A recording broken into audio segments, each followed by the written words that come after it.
घर की टिक्की और चाट। नासिक शहर में शाम का वक्त था। हवाओं में ठंडक घुल चुकी थी। अरे राधिका, फिर से तू वही सब्जी बना रही है। जरा कुछ चटपटा बनाना नहीं आता क्या तुझे? पूरा दिन रसोई में रहती है लेकिन खाने में मजा ही नहीं आता। ना जाने कैसे धीरे धीरे काम करती है। ये नहीं कि जल्दी जल्दी हाथ चलाए, ऊपर से कुछ ज्यादा बनाना भी नहीं जानती। एक अपनी पड़ोसन शर्माज की बहू रोज तरह तरह की चीजें बनाकर अपनी सास को खिलाती है, और एक ये है मेरी बहू जो बस टिंडे और तोरी ही खिलाती है। तभी राधा अंदर से बोल पड़ी, माँ जी, आज तो मैंने प्याज के पकौड़े का मन बनाया था। सोचो शाम के स्नैक्स में सबको गर्मा गर्म पकौड़े बनाकर खिलाऊंगी। पकौड़े? और कुछ मत बनाना जानियो तू। अरे बाजार जैसे कुछ बढ़िया बढ़िया चाट पकवान बाजार में मिलते हैं, वैसा कुछ अच्छा सा बना। पर रहने दे, तेरे बस की ना ये सब बनाना, समझी? इससे तो अच्छा होता मैं भी शर्मा जी की तरह शहर की कोई बहू लाती। आज वो भी मुझे बढ़िया बढ़िया डिश बनाकर खिलाती। पता है, कभी वो अपनी सास को पाव भाजी, कभी आलू टिक्की, कभी चाट, और ना जाने क्या क्या बनाकर खिलाती है। इतना कहकर सासू माँ चुप हो गई और राधिका के चेहरे पर हल्की उदासी छा गई। दरअसल राधिका एक छोटे से गांव से शादी कर शहर में आई थी, इसलिए उसकी सास उसे हमेशा पड़ोसन की बनाई डिशेस के ताने देती रहती थी। अपनी सास के तानों से उसका मन भर आता है और वो सोचती है, हाँ, लगता है माँ जी को अपने हाथों का वो हुनर दिखाना पड़ेगा जिसकी मेरे मायके में सभी खूब तारीफ करते थे, स्पेशली मेरी बनाई घर की टिक्की और चाट की, जो कि बाजार की टिक्की चाट को भी फेल कर देती थी। राधिका अपने ससुराल में हर चीज बड़े ही प्यार से बनाती थी, लेकिन उसकी सास उसमें कुछ न कुछ नुक्स निकाल ही लेती थी। लेकिन इस बार उसने मन बना लिया था कि वो भी अपने हाथों की बनी चाट और टिक्की सबको खिलाएगी। और फिर अगले दिन शाम को घर में रिश्तेदार आने वाले थे, यानी कि सासू माँ के देवर का परिवार। सासू माँ राधिका से बोली, राधिका, कल मेहमान आ रहे हैं, कुछ बढ़िया बना लेना ताकि लोग कहें कि शकुंतला की बहू भी कुछ जानती है। तू अपनी चाची सास को नहीं जानती। अगर तूने उसे कुछ बढ़िया सा बनाकर नहीं खिलाया ना, तो वो गांव में जाकर 100 बातें बनाएगी। समझ गई ना मैं क्या कहना चाहती हूँ? आप फिक्र मत कीजिए माँ जी। ये बोलकर राधिका मन ही मन सोचने लगी, इस बार मैं सबको अपने स्वाद से जीत लूंगी। उसने तय किया कि अगले दिन वो मेहमानों के लिए घर की टिक्की और चाट बनाएगी, साथ ही खाने में शाही पनीर और कढ़ाई पनीर जैसी डिश भी बनाएगी। अगले दिन राधिका सुबह उठकर घर की साफ सफाई में लग गई, और जब उसका पति ऑफिस जाने लगा तो, आरव सुनिए ना, मुझे कुछ सामान चाहिए। शाम को मेहमान आने वाले हैं, तो तुम ऑफिस से आते हुए ले आओगे? लेकिन राधिका, आज तो मेरी ऑफिस में प्रेजेंटेशन है, तो मुझे आने में देर हो जाएगी। लेकिन तुम मुझे सामान की लिस्ट भेज देना, मैं ऑफिस बॉय से कहकर भिजवा दूंगा। ठीक है जी। अब आरव ऑफिस चला गया और राधिका जल्दी जल्दी घर के काम निपटाने लगी। अब काम खत्म करके उसने लिस्ट बनाकर आरव को लिस्ट भेज दी, जिसके कुछ देर बाद उसने सामान उन्हें भेज दिया। फिर दिन के बाद सासू माँ के सोते ही राधिका चुपके से रसोई में गई और शाम की तैयारी करने लगी। और शाम होते होते शकुंतला देवी भी जाग गई। अब रसोई से अदरक, लहसुन और मसालों की खुशबू फैल रही थी और गरम तवे पर सुनहरी टिक्कियां सेकने लगी। तभी सासू माँ रसोई में आई और बोली, अरे बहू, तूने तो सच में टिक्की बना ली, लेकिन ये चाट खाएगा कौन? हमारे घर के लोग कभी सड़क का खाना नहीं खाते। तूने ये बाहर से क्यों मंगवाई? माँ जी, ये सड़क की नहीं, घर की है। सारा मसाला, दही, चटनी सब मैंने घर पर ही बनाया है। क्या? लेकिन तूने ये सब कब बनाना सीखा? हे राम, इस मुई ने वो यूट्यूब से सीखकर आज पहली बार बनाया होगा। ना जाने क्या ही बना दिया होगा। तभी बाहर दरवाजे पर गाड़ी के हॉर्न की आवाज आई। लो, लगता है मेहमान भी आ गए। अब ये हमारी इज्जत का फालूदा बनाएगी। देवरानी और उनके बच्चे अंदर आए। सासू माँ ने मुस्कुराते हुए स्वागत किया, पर उनकी नजर बार बार रसोई की ओर जा रही थी। वाह दीदी, कितनी अच्छी खुशबू आ रही है। क्या बना रखा है? अरे बस बहू ने कुछ चाट टिक्की टाइप बना रखा है। अब देखो कैसी बनी है। अरे वाह, मुझे तो टिक्की बहुत पसंद है। हाँ, वो तो खाकर ही पता चलेगा। अब सब लोग बैठे। राधिका ने प्लेटों में गर्मा गर्म आलू टिक्की रखी, ऊपर से दही, इमली की चटनी, हरी चटनी और बारीक सेव डाल दी। प्लेटों को देखकर सबके मुंह में पानी आ गया। कहीं ये फीकी ना हो। हे राम, आज तो बस इज्जत रख लेना घर की। लेकिन जैसे ही सबने पहला निवाला लिया, माहौल बदल गया। वाह राधिका, ये तो रेस्टोरेंट से भी ज्यादा स्वादिष्ट है। क्या स्वाद है। और भाभी, मैं तो रोज ही आ जाया करूंगा यहाँ आपके हाथ की बनी है चाट खाने।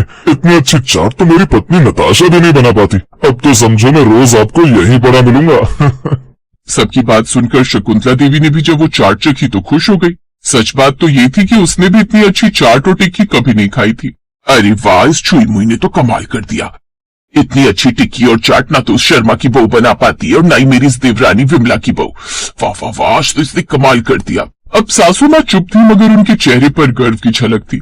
लेकिन अभी भी उनको यकीन ही नहीं हो रहा था कि इतनी अच्छी चाट उसने खुद बनाई है। फिर कुछ देर बाद सासू माँ चुपचाप रसोई में आई।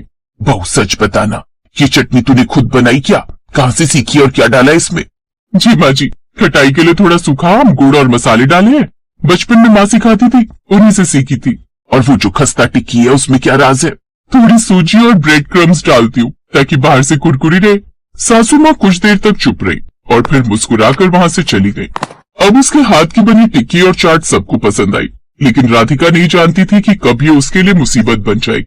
क्योंकि मेहमान तो चले गए, लेकिन अब शकुंतला देवी उससे बार बार घर की बनी टिक्की और चाट बनाने की जिद करती।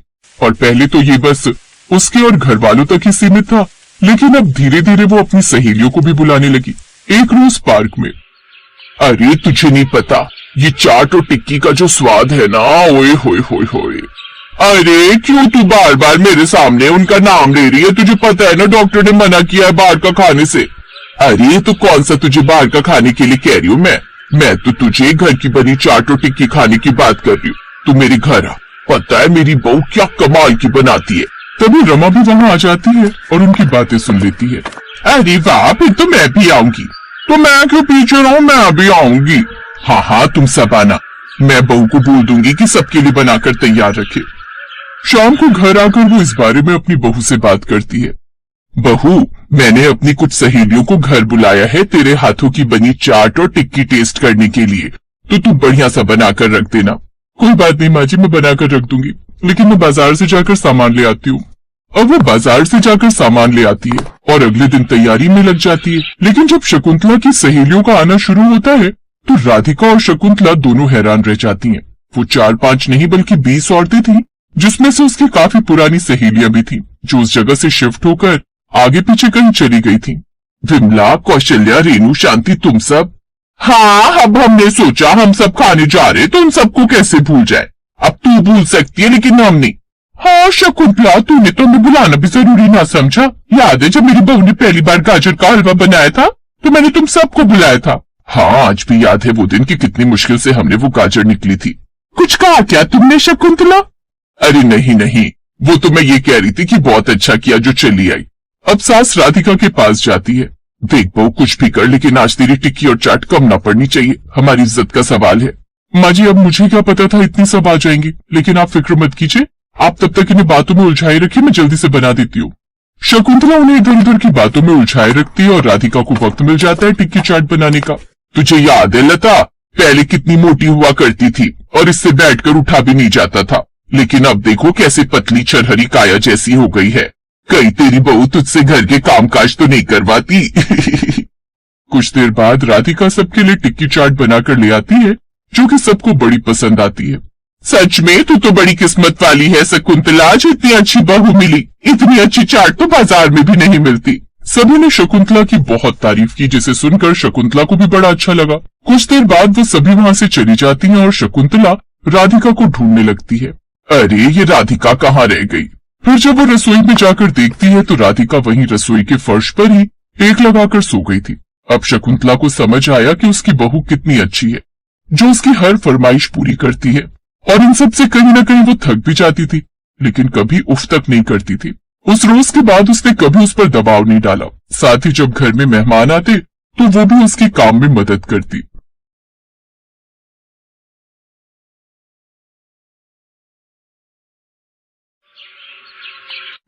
तो क्या खाओगी? कुछ भी मंगा लो, पर जल्दी, बहुत भूख लगी है। वो पनीर के पराठे बोल दूं? क्या? नहीं बाबा, बिल्कुल नहीं, ये भी कोई खाने की चीज है। हाँ, हम तो यही खाते हैं। क्यों, क्या हुआ? कुछ नहीं, अब तुम्हें खाना है तो खाओ, मैं तो नहीं खाऊंगी। अच्छा, तो तुम क्या खाओगी फिर? मैं अपने लिए मेन्यू में देखकर खुद ही कुछ ऑर्डर कर दूंगी। फिर वैशाली ने वेटर को आवाज लगाई और अपने लिए एक पिज्जा और कोल्ड ड्रिंक का ऑर्डर किया, जबकि अमृत ने वेटर से 2 पनीर के पराठे का ऑर्डर किया। फिर वेटर के जाने के बाद तुमने फिर से पिज्जा ऑर्डर कर दिया? हाँ, तो तुम्हारी ये तेल से भरे पराठों से तो अच्छा ही है ना। और वो तुम क्या पीते हो? हाँ, छाछ। छी, कितना गंदा सा टेस्ट होता है उसका। तुम भी ना, तुम शहर वाले लोगों को कभी मक्खन, घी और छाछ की ताकत समझ में नहीं आएगी। ओ हेलो मिस्टर अमृत, मुझे नहीं चाहिए ये ताकत वाकत। अरे मुझे लड़ना थोड़ी है किसी से। ठीक है बाबा, तुम्हें जो अटर पटर खाना है खाओ, मैं नहीं रोकूंगा तुम्हें। अमृत और वैशाली के बीच ऐसी मीठी नोकझोंक चलती रही। थोड़ी देर बाद वेटर दोनों का ऑर्डर लेकर आ गया। वो अमृत के लिए पनीर के पराठे और छाछ लेकर आया, तो वहीं वैशाली के लिए पिज्जा और साथ में कोल्ड ड्रिंक। पिज्जा देखकर वैशाली बच्चों की तरह खुश हो गई। ये हुई ना बात, अब आएगा मजा। असल में ये दोनों एक साथ एक ही कंपनी में काम करते थे। अमृत जहाँ सीधा साधा देसी लड़का था, तो वहीं वैशाली उतनी ही शैतान और चंचल। वैसे तो उन दोनों में कोई भी बात एक जैसी नहीं थी, लेकिन फिर भी दोनों एक दूसरे को पसंद करने लगे थे। और फिर एक दिन, यार बहुत प्यास लगी है, देखो ना कहीं कोल्ड ड्रिंक वगैरह है क्या? कोल्ड ड्रिंक तो नहीं दिख रही है, पर वो देखो वहाँ जलजीरा मिल रहा है, चलो पिलाता हूँ तुम्हें। क्या कहा? जल क्या? अरे जलजीरा। ये क्या होता है? एक गिलास पीकर देखो, मजा आ जाएगा। नहीं, पूरा ग्लास नहीं, मैं बस एक सिप लूंगी। फिर अमृत ने ठंडे जलजीरा का गिलास खरीद कर वैशाली की तरफ बढ़ा दिया। वैशाली ने जैसे ही जलजीरा का एक सिप लिया तो मुंह बनाते हुए बोली, छी कितना स्ट्रॉन्ग टेस्ट है। अरे टेस्ट ही नहीं, स्ट्रॉन्ग चीज भी है ये, सारी गर्मी दूर भगा देगा ये। गर्मी का तो पता नहीं, लेकिन अगर तुमने मुझे ये दोबारा पिलाया ना तो मैं तुमसे जरूर दूर भाग जाऊंगी। अच्छा ये सब छोड़ो, सुनो कल तैयार है ना, तुम्हें पापा मम्मी से मिलवाना है। सच में? वैशाली और अमृत एक दूसरे से शादी करना चाहते थे और आखिरकार अमृत वैशाली को अपने माँ बाप से मिलवाने वाला था। अगले दिन अमृत ने अपने पिता किशन और माँ मंगला से वैशाली को मिलवाया। किशन और मंगला को वैशाली बहुत पसंद आई और फिर कुछ दिन बाद धूमधाम से दोनों की शादी हो गई। वैशाली, कल तुम्हारी पहली रसोई की रस्म निभाएंगे, तो तुम्हें कुछ अच्छा सा बनाना आता है ना? अरे आप फिक्र मत करो मम्मी जी, मुझे सब बनाना आता है। लो, ये तो बहुत ही अच्छी बात हो गई। मैं तो ऐसे ही परेशान हो रही थी कि पता नहीं वैशाली को कुछ बनाना आता भी है कि नहीं। फिर अगले दिन पहली रसोई की रस्म शुरू हुई। रसोई में वैशाली ने अपनी जरूरत का सारा सामान इकट्ठा किया और खाना बनाने में लग गई। और फिर कुछ घंटों के बाद, क्या हुआ वैशाली, कुछ मदद करूं क्या? नहीं मम्मी जी, बस 10 मिनट और सब कुछ हो ही गया है। अच्छा, ये तो बहुत अच्छी बात है। खाने की मेज पर अमृत और उसके पिता किशन और उसकी माँ मंगला बेसब्री से खाने का इंतजार करने लगे। तभी वैशाली ने एक एक कर बर्तन लाने शुरू किए। सभी बर्तन ढके हुए थे। अरे वाह, वैसे खाने में क्या बनाया है बहू? अभी पता चल जाएगा पापा जी। पहले बर्तन में बड़ा सा पिज्जा था, दूसरे में मंचूरियन और तीसरे बर्तन में नूडल्स और सूप बनाया हुआ था। साथ में कोल्ड ड्रिंक की एक बड़ी सी बोतल भी रखी थी। लीजिए पापा जी, शुरू कीजिए। वाह वाह, स्नैक्स में तो बहुत कुछ है, पर खाना कहाँ है बहू? पापा जी यही खाना है, आप शुरू करिए, कम पड़ेगा तो मैं और ले आऊंगी, किचन में और रखा है। हैं? ये खाना है? हाँ मम्मी जी, क्यों क्या हुआ? कुछ नहीं बेटा, तुम लोग शुरू करो, मैं बस 5 मिनट में आई, कुछ काम याद आ गया। सभी लोगों ने खाना शुरू किया। एक तरफ जहाँ वैशाली झटपट पिज्जा और मंचूरियन खाए जा रही थी, तो वहीं किशन और उसका बेटा अमृत बड़ी मुश्किल से वो चीजें निकल पा रहे थे। तभी थोड़ी देर में मंगला आ गई, जिसके हाथ में 2 प्लेटें थी और उनमें दाल चावल थे। दाल चावल देखते ही किशन और अमृत के चेहरों पर राहत की मुस्कान आ गई। मंगला ने भी थोड़ा सा पिज्जा खाया और फिर उसने भी दाल चावल ही खाए। फिर शाम को, यार ये क्या बात हुई, मैंने इतनी प्यार से सबके लिए खाना बनाया था पर किसी ने खाया ही नहीं। अरे तुम दुखी मत हो, एक्चुअली तुम जिसे खाना कहती हो उसे हमारे घर में स्नैक्स समझा जाता है। तो फिर खाना क्या है तुम्हारे यहाँ? खाने का मतलब दाल चावल, सब्जी, अचार, रोटी, खिचड़ी, पूरी, कचौड़ी, दही, घी, मक्खन, ये है हमारे यहाँ का खाना। माय गॉड, ये सब खाकर तो मैं बीमार पड़ जाऊंगी। उस दिन के बाद से मंगला पहले की तरह ही सबके लिए दाल चावल और रोटी बनाती और वैशाली अपने लिए कभी चाइनीज तो कभी डोनट्स। ऐसे ही कई दिनों तक चलता रहा। फिर एक दिन अमृत और वैशाली ऑफिस से घर लौटे तो दोनों ही बहुत खुश दिखाई दे रहे थे। क्या बात है बेटा, तुम दोनों बहुत खुश दिखाई दे रहे हो। माँ, मेरा प्रमोशन हो गया और साथ में वैशाली का भी। हाँ मम्मी जी, प्रमोशन भी हुआ और सैलरी भी बढ़ गई। इसी बात पर कुछ मीठा तो बनता है। हाँ भाई, क्यों नहीं, इतनी बड़ी खुशी की बात है, मीठा तो बनता है। ठीक है, फिर आप सब लोग बैठो, मैं कुछ मीठा लेकर आती हूँ। वैशाली झट से बाजार चली गई और फिर वहाँ से लौटकर, लीजिए पापा जी, सबके लिए मीठा। क्या लाई हो वैशाली? सबके लिए choco lava cake. Cake? Cake खाने का मन था क्या तुम्हारा बहू? अरे पापा जी, वैसा केक नहीं है, आप खाकर तो देखिए। सबने चोको लावा केक खाया और फिर थोड़ी देर बाद मंगला सबके लिए हलवा बनाकर लाई, जो सबने चाव से खाया सिवाय वैशाली के। ये बात वैशाली को फिर से बुरी लग गई। इसी तरह वक्त बीतता गया। वैशाली जहाँ खाने में जंक फूड ही खाती तो उसका पति और सास ससुर घर का बना खाना। फिर एक दिन आधी रात को, अमृत यार मेरे पेट में बहुत दर्द हो रहा है। अरे क्या हो गया, सब ठीक तो है? पता नहीं, अचानक बहुत तेज दर्द उठा है। रात में शोर सुनकर मंगला और किशन भी जाग गए और वो सभी वैशाली को लेकर अस्पताल पहुँचे। क्या हुआ इन्हें? सर पता नहीं, कह रही है कि पेट में बहुत दर्द हो रहा है। घबराइए नहीं, मैं इंजेक्शन दे देता हूँ, आराम आ जाएगा। इंजेक्शन की वजह से वैशाली को थोड़ा आराम मिला और वो सो गई। उधर डॉक्टर ने अमृत को अपने पास बुलाया। देखिए, मुझे इनके कुछ टेस्ट करवाने पड़ेंगे क्योंकि मुझे ये मामूली दर्द नहीं लग रहा है। ठीक है सर, जैसा आप कहें। अगले दिन वैशाली के टेस्ट की रिपोर्ट्स आ गई और फिर जैसा मुझे डाउट था वही हुआ। इनके लिवर में इन्फेक्शन है, वो भी बहुत ज्यादा। कुछ बाहर का खाती है क्या? हाँ डॉक्टर साहब, पिज्जा, बर्गर, तला भुना, फ्राइज और कोल्ड ड्रिंक पर ही तो जिंदा है ये तो बहुत गड़बड़ है। सीधा दाल चावल और खिचड़ी पर आ जाओ वैशाली, यही तुम्हारे लिए सही रहेगा। सर, पर मैं ये सब खाकर जिंदा कैसे रहूंगी? ये सब खाकर ही जिंदा बच पाओगी, समझी? डॉक्टर ये कहकर वहाँ से चले गए। उस दिन पहली बार मंगला ने वैशाली पर गुस्सा किया। अब तुम वही खाओगी जो मैं तुम्हें खिलाऊंगी, समझी? बस अब आगे कोई जिद नहीं। सही कामा, आज से इसका पिज्जा सब बंद। उस दिन के बाद से मंगला वैशाली को दाल चावल और खिचड़ी खिलाने लगी। शुरुआत में वैशाली घर के सीधे साधे खाने को देखकर मुंह बनाती, पर धीरे धीरे वैशाली को देसी खाना अच्छा लगने लगा और फिर तो वो खुद ही सबके लिए दाल चावल और रोटी सब्जी बनाने लगी। और इस तरह कुछ ही दिनों में वो पूरी तरह से ठीक हो गई।